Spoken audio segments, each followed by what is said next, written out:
un peu granuleux comme ça.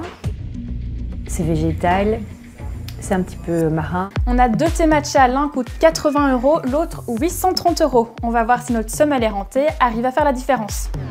Pour ceux qui ne connaissent pas encore, le matcha c'est cette poudre de thé vert qui se boit comme du café. Elle a les mêmes vertus énergisantes et se caractérise par une légère amertume.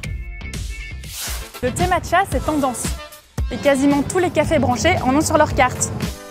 Et on le mange à toutes les sauces, en latte, à la rose et en cookie. Mais le matcha, c'est une boisson chère, jusqu'à 2000 € le kilo pour les plus prestigieux. Pourtant, quand on veut acheter du matcha sur internet, on en trouve à des prix beaucoup plus intéressants.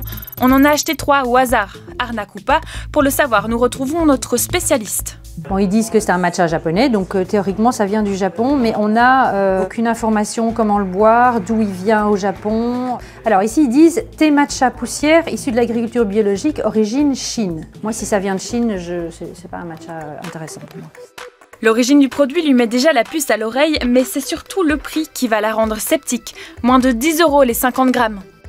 Un bon matcha est cher, il n'y a rien à faire. Un bon matcha, ça prend du temps, c'est au niveau du process de cultivation, de récolte, ça prend du temps. Il doit reposer avant d'être moulu en poudre. Donc un bon matcha doit quand même avoir un certain prix. Le matcha traditionnel est produit au Japon. Attention, très important, il doit être issu du tencha, un thé vert particulier. Les théiers doivent rester à l'ombre pendant au minimum 21 jours, ce qui les force à aller puiser plus de nutriments dans le sol. Rien à voir avec le thé vert classique qui, d'après notre experte, ressemble étrangement à ce que nous avons acheté. Étalé à côté d'un véritable matcha, plus aucun doute pour elle. Pour moi, c'est des poudres de thé vert. Donc les matchas que je vous ai ramenés, ce sont des faux matchas. Pour moi, ce sont des faux matchas, oui. D'après notre experte, cette poudre de thé vert contiendrait 137 fois moins d'antioxydants que le vrai matcha. La différence entre du matcha et de la poudre de thé vert classique se goûte-t-elle? Pour le savoir, notre experte s'est prêtée au jeu. Il est assez insipide en fait. Si ce n'est que la texture est désagréable, elle n'est pas celle d'un matcha. Ah mais ça n'a rien à voir. Il y a la mousse déjà. Et puis c'est beaucoup plus consistant.